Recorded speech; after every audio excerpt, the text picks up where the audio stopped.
আসমানিরে দেখতে যদি তোমরা সবে চাও, আসমানিদের দেখতে যদি তোমরা সবে চাও, রহিমউদ্দিনের ছোট্ট বাড়ি রসুলপুরে যাও। হ্যাঁ ভাই, আজকে আমরা চলে আসছি সেই রসুলপুরেই। এটা হলো সেই আসমানিদের বাড়ি। তো পুরো বাড়িটা আজকে আমরা আপনাদেরকে তুলে ধরবো। তো অবহেলিত একটা বাড়ি, বা এত বিখ্যাত হওয়ার পরেও এই এলাকাটা এখনো অবহেলিত। বিশ্বাস না হয় আপনারাই দেখেন চারিদিকের অবস্থা, একদম অবহেলিত একটা গ্রাম। এই যে এরকম একটা বিখ্যাত হওয়ার পরেও এই এলাকাটা এখনো সেই অবহেলিত। সেই ভেল্লা পাতার ছাউনি, সেটা ভেল্লা পাতা না হলেও উপরে যেটা আছে সেটা তার থেকেও জঘন্য বলে মনে করা যায়। তো এখন আমরা ওনার যে মেয়ে আছে তার মাধ্যম দিয়ে ঘরটা খুললাম, আমরা তার ভিতরে প্রবেশ করব। চলেন যাই।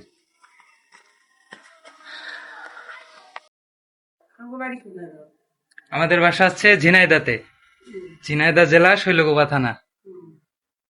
তো এই হচ্ছে সেই ভেল্লা পাতার ছানি থেকে আজ টালির ঘর হয়েছে, তবুও কোনো উন্নতির কোনো দেখা মিলে নাই। এত বিখ্যাত হওয়ার পরেও পড়ে আছে ঝুলে ভরা ঘরটা, নেই কোনো অবদান। এই হলো সেই বিখ্যাত আসমানি। পাশেই আপনাদের কবরটা দেখিয়েছি, সে এখানেই শায়িত আছে। তবে রেখে গেছে তার স্মৃতি, এখনো সেই ভেল্লা পাতার ছাউনির মতনই আছে তার ঘরটা। ছোটবেলায় মায়ের মুখ থেকে শুনেছি বহুবার, আসমানিদের দেখতে যদি তোমরা সবে চাও, রহিমউদ্দিনের ছোট্ট বাড়ি রসুলপুরে যাও। কাজের ফাঁকে আসা হয়নি, তবে আজকে আসলাম। আর এসে এই অবস্থা। ভেবেছিলাম কোথায় না পরিবর্তন হয়েছে আসমানিদের ঘর, এক বিন্দু পরিমাণ পরিবর্তন হয়নি। মায়ের মুখের কথার সাথেই এখনো মিল খেয়ে যায় সেই আসমানিদের ঘর। খালা, আপনি ওনার কি হন?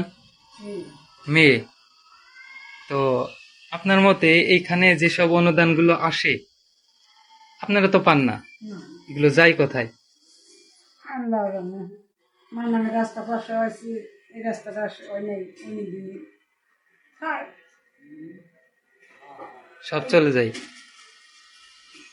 তো আপনি এইখানে আছেন কি হিসাবে? আপনার মায়ের স্মৃতি হিসাবেই? হ্যাঁ, আপনার মায়ের স্মৃতি হিসাবে যে ঘরটা আছে সেই ঘরটাতে আপনি বসবাস করছেন শুধু হ্যাঁ, আপনার মায়ের স্মৃতি হিসাবে? আছি। আর তোমাকে নাগাল 10 জন আসে, হ্যাঁ। দেয় কিছু, এটা নেওয়ার ব্যবস্থা করতে দিকে। তো এইখানের কোনো মানে উপর লেভেলের লোক এসে কোনো পরিবর্তন দেখায় নাই? হ্যাঁ, খালি কয় জি। এই আসবে ওই আসবে, এই হবে ওই হবে। হ্যাঁ, হয় না, যাও হবে যায়, মানুষ নিয়ে খা। হুম। তো আপনারা যারা এখানে প্রতিনিয়ত আসেন বা এই জিনিসটা দেখার উদ্দেশ্যে আসেন, তাদের কাছে আমার অনুরোধ যে কিছু অবদান এই গ্রামের জন্য আসা জরুরি বলে আমরা মনে করছি। যেহেতু এখানে আমি বড় কন্টেন্ট ক্রিয়েটর না, তারপরে যতটুকু আছে আমার সামর্থ্য অনুযায়ী আছে। তো আমি বলি, আমার এই ভিডিওটা যদি কোনো বড় ইসের আওতায় যায়, তো আপনারা যথারীতিভাবে এটার পিছনে আসবেন।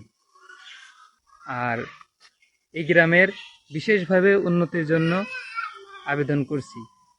ভিডিওটি অতিরিক্ত শেয়ার চাই, পুরো দেশবাসীকে আবারও জানাতে চাই সেই ভেল্লা পাতার ছাউনির গল্পখানি।